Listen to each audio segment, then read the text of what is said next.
Zolomnyama ondlela zimhlophe ninasizwe sikaphunga nomageba nibingelelwa Indlondlo eshaya imfengwane namhlanje ilanga selibukeka liyoshona. Zingane zakwethu, ngithi ake sibukele enye itopic la ethinta kakhulu abantu abasazophuma emakhaya. Sikhuluma ngetopic yokuyofunda emayunivesithi. Ngizokuchazela ngezathu sokuthi ngiyakwazi ukufunda e-university kuyinto enjani. Sengifunde khona isikhathi eside kakhulu from i-undergraduate up until i-level ye-doctorate. So kuningi esengikwazi engikutshela khona wena usazoya khona. So yona nto edathi ngithi ayisibukele le topic ngoba sivele emakhaya angefani ngane zakwethu. Abanye bavela emalokishini, abanye bavela kuma-suburbs, abanye bavela emakhaya nje ekhaya. So ividiyo kakhulu izoqonda nomuntu osuke evele emakhaya ongakujwayela ukuba sendaweni ethanda ukuba idolobha noma ongakhulelanga kwi-environment enabantu abaningi abafundile. So usuzoya e-university okokuqala ngonyaka ozayo. Yes. So okokuqala engizokusho ukuthi i-issue ye-coronavirus i-affect izinto ey'ningi. So noma uthatha ama-university bengaba nama-orientation okuzokunxanxa abafundi ebatshela iy'khalo ey'khona akusakwazanga ukwenzeka ngenxa ye-coronavirus. So ya ake singene kwi-topic-ke singapholisi amaseko. Sikhuluma ngokufunda e-university. Ngizoqala ngikutshele-ke ngifunde e-university, ngike ngafunda e-DUT, ngenza i-journalism khona, nga-drop out-a, ngabe ngabuyela e-university. Later ngawufunda e-University of Zululand, ngenza i-public administration, ngaze ngayiqeda-ke i-degree. So yes, ngikhuluma ngento engiyazi kahle ukufunda e-university ukuthi what happens and what may lead you to be a dropout. So zingane zakwethu asibukeke. Into yokuqala iqala laphaya ekutheni ufike ukhuliswe ekhaya, kunabazali, kunemfudumalo yekhaya, kunayo yonke into. I-support system yasekhaya and everything. And no one really tells you ukuthi it will be so abrupt ukuthi nje abruptly use-university. And all of a sudden you may think you are prepared, but you may realize that you are never fully prepared for what you will face at university. So ama-university are different from impilo ade uyiphile emakhaya, different from impilo oyiphile ekasi langakini. So there are these major differences. Asibabukeni kama-differences esikoleni usheshe ujwayele ngenxa yokuthi uqala isikole umncane, starting grade R. Thina ngekhathi zethu wawungekho grade R, we started grade 1 una 6 years old up until grade 12 una 17 years old, or probably 18, and to some others 19, even 20. So mawuzobuka from the age of 6 umqondo wakho uselula, ufunda nabantu futhi obaziyo bajwayele, abantu abaningi ukhula nabo, nigcine nisheshe nisocialize nje esikoleni, nijwayelane, nikhule nje ndawonye. So from high school to high school kubalula i-transfer yalapho usukuzothola abantu vele abanomqondo ucishe ufana nowakho, ukwazi ukwenza that transfer. At university level is a fundamentally different issue. Iqala yana-ke inkinga. For 17 years impilo yakho, 12 years wesikole plus or minus 2 plus 12 kwabanye, ubukade ufunda unesisekelo somzali, everything ihamba right. Then all of a sudden usuye-university. Ngalilanga uthola ama-results akho a-matric, uyajabula, you-euphoric, you are ecstatic, you are happy ukuthi you have made it. Yes, yeah, feel so good, I've made it. Sengiye-university and they are not even preparing you of what you'll face. Bakunika izeluleko eyisimple, mntanami uye-university uyiphathe kahle, ufunde unganaki imijolo, unganaki izinto ey'ningi. And they don't even like prepare you, sort of prepare you with what we are going to face. Nansi into ozofika uyiface e-university. The time ufike e-university for the first time kwabanye, you have a student number. Une-department orejistele kuyona, une-faculty. Of which high school there is no faculty, angaba khona ama-department, ngoba khona ama-HOD high school, but kune-faculty, kunama-module ozowenza,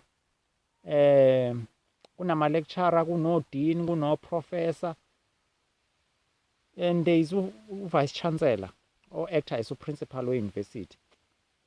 It all gets shocking change of titles is so fundamental, like akekho umuntu owuthisha. There is no one who is called a teacher at university. Ama-lecturers, although ikhona i-section yakwa teaching and learning, but akekho osuke ebizwa ngothisha at university.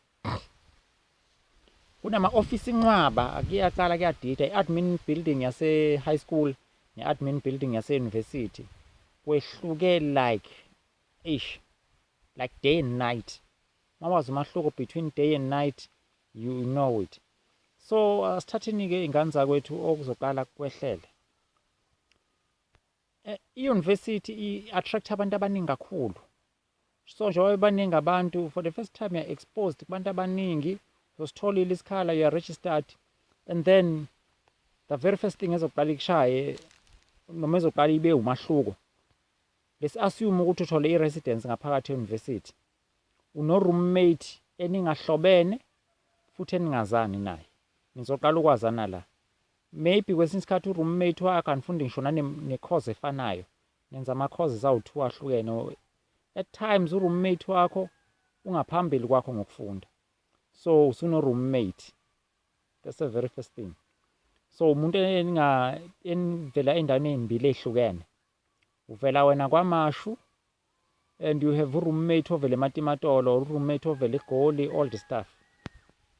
Secondly, kuyashintsha futhi. Kade ufunda e-high school, let's say uyifundela eMashana Nandani. Kwadlanga yazo uyifundela eThuxolo kwamaphumulo, ubufunda eMdlamfe esikhawini as such. For the very first time, uyafika e-university like University of Pretoria. Uno-classmate bamabhunu, uno-classmate bamandiya, uno-classmate bamakhaladi. You are starting to mix with other races, maybe for the past 17 years. Ubungakazi ukusondelana namanye ama-races. It can be quite an experience and shocking to some people. Ukuthi abakujwayele ukuphila endaweni enabantu esi-multiracial. Then we have to learn how to work with these races. Enye into ezokuphinde ikushokhe ukuthi e-university kunabafundi abaney'moto. Yes, abafundi abaney'moto. Abanye abafundi uthola ukuthi umuntu uyafunda, nenza nayo i-degree and uyasebenza.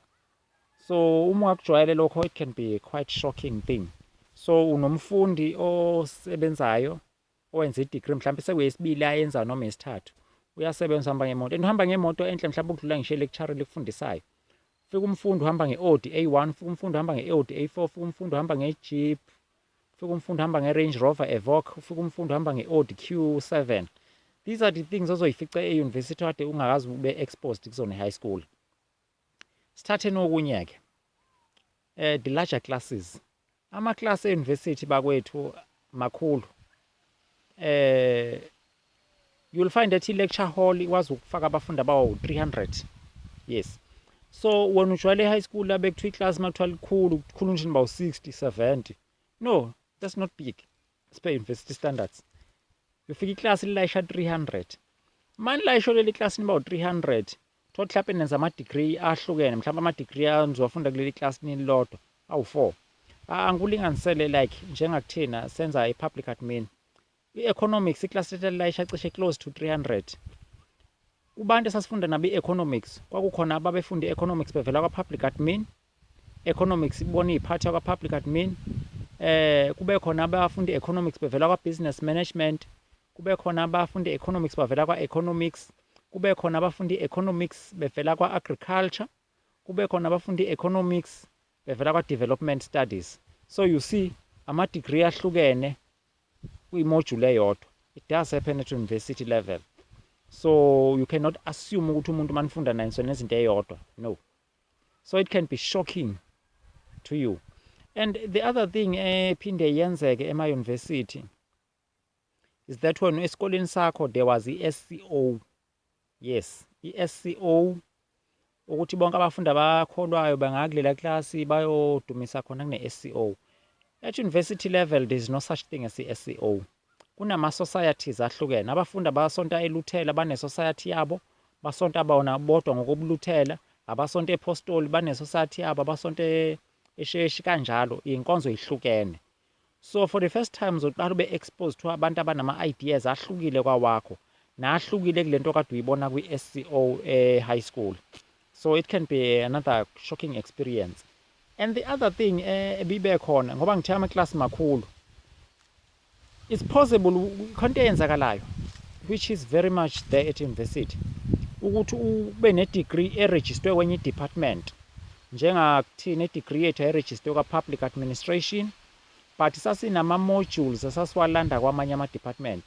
Let's consider i-business management, sasiyilanda kwi-department yakwa-business management, economics ikwa-department of economics, i-political science ikwi-department of politics, and yayihlukile kwi-faculty yakwa-arts. Thina sasikwi-faculty yakwa-law commerce law and administration.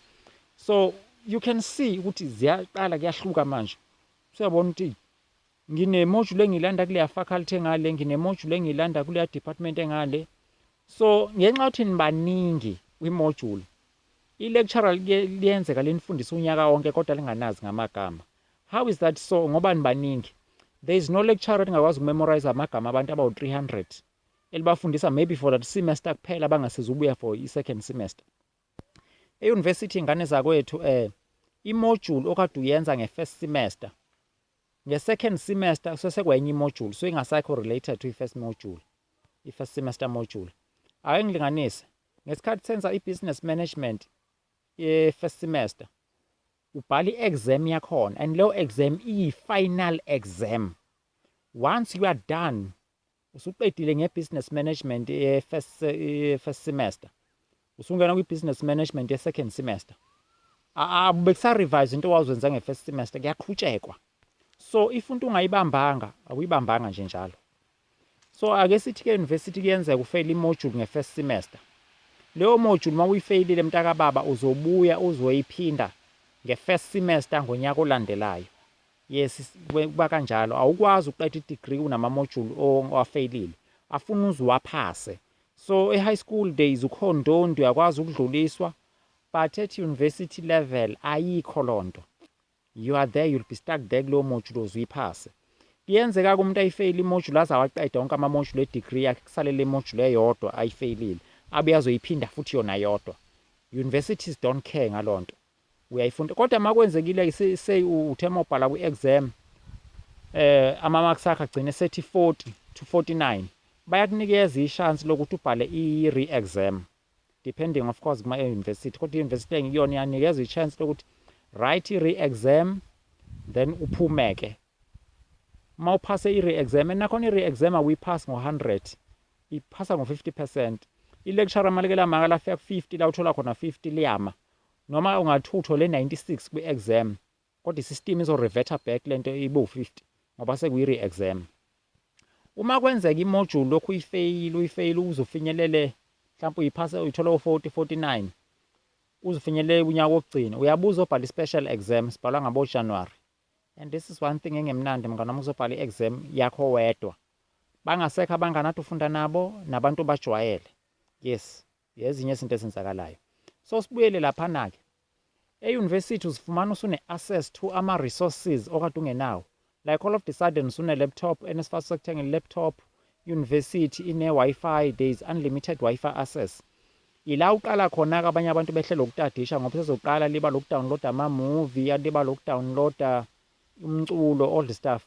Uzosifumana uthola ukuthi ingoma okade wasoyifuna, mhlawumbe uma uthanda umculo we-gospel like ufuna i-Joyous, usuyazithola ku-YouTube, uyazidownloada, uzenza wona ziba ma-MP3. Ufuna ingoma ikakhuzani zikhona ziyadownloadeka, ufuna ingoma zemfezi emnyama, all the music you ever wanted usu-available to you. And ngesikhathi usu-download uzofuna phela na ukudelisa leli xhala lokuthi ufuna ukulalela. Ukuhlala phansi ulalela ingoma oyithandayo and all those things can be detrimental to your ukutadisha kwakho, to your study patterns, ngoba phela sekunezinto oyithandayo usuyithola eduze. Okunye okuba khona ingane zakwethu, ema-university, depending of course university, uzoqala udle ukudla ongakazi ukudla ekhaya. Uhlangana nabantu ongabajwayele kade ungabazi, bakufundise ezinye izinto kade ungazazi. So usuyaqala uba challenged. Uma ubukade uyisikhokho sangakini, akusho uzoba isikhokho e-university. No, it doesn't work that way. Uzofuka bekhona abantu abaku-influensayo, ula uzoqala khona ukuthi ngakini esikoleni e-high school ade ufunda kuyona, bekunomfana wedwa bekuthiwa isitabani thothi nonke beneminyanya uzofika e-university itabani eziningi kwachitha isaka wazo usuyaqala like you'd be shocked ukuthi how come there are so many gay people. No, it's just none of your business when you continue with what okuzele and get your degree on time.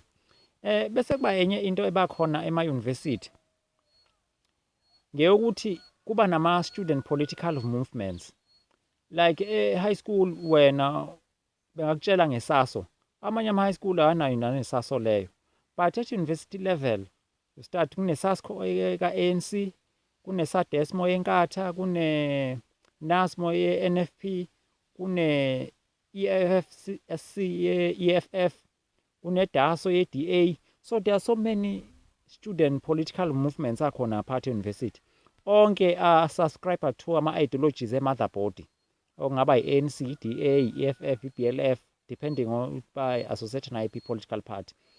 So uyaqala uba nalokhu ukuthi and kuba namanye ama-organization afana no-Black Management Forum izinto kanjalo ezingakusiza ezinye ngabe zikudlela isikhathi. So uma uzolebala i-politics e-university you might as well end up ungayiqedanga i-degree. That is why ufica umuntu kuthiwa wenza i-degree ka-3 years kodwa useyenze 6 years akayiqedi ngenxa yokuthi ulibele ukukhuphana nepower ye-politics uselela umzabalazo esingawazi ukuthi umzabalazo wani ke-university. Kuningi okukhona ingane zakwethu okufika ukushokhe. So most of the time you are not even prepared for what we are going to face. Yikho ukuthola ukuthi umuntu ungene e-university ekholwa aphume seyinkunzi malanga isitabane kube nama-influences amdala amshintshisa ama-decision angene umuntu e-university aziwe ukuthi uyakholwa afika ngaligcobha unyawo iminyaka emithathu yonke ese-university iminyaka u4 yonke ese-university kodwa akaligcobha unyawo esontweni kodwa mayifika emakhaya wazi ukuthi umzalwane lo ukholwa uvutha amalanga. I also know one lady ebifunde e-university ngapha emakhaya eyaziyo ukuthi cha umzalwane lo uyakholwa but at university level sasazi thithi no lo akayihlanganisi nanento yokukholwa ke nje wakhona e-university. Fortunately or unfortunately for her she is married right now and married to another very nice guy, and Mr. Nice Guy does not know what his wife was doing at university. So izinto nathi singese simtshele zona phela asiqonde ekuqhathamize abantu, but such things do happen in real life. So ngane zakwethu university is something else akufana nase-high school. There are fundamental differences. In fact uthuke nase-university kunendawo kuthiwa i-student parking ukuthi iy'moto azabafundi iy'paka la. Yes, kuba ne-student parking lento engekho e-high school. Your high school ine-parking yothisha bapaka iy'moto la, not ama-students. But e-university student parking, yes, is there. Everything bakhona imoto register i-main gate ukuthi bakwazi ukukuvulela egate-ini ungene ngemoto yakho, all those things. So mawuzobuka ukuthi ama-university abane-population engakanani depending upon isize ye-university.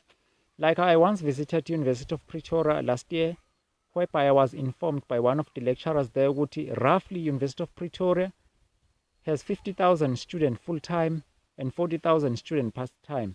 So if ubuka, a student population at University of Pretoria is like 90,000.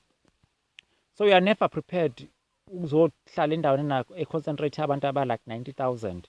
Although bengeke bebe bonke ndawonye at the same time, but yeah, these are the things you may face at university level. So depending on which university you choose, it may affect you either positive or negatively.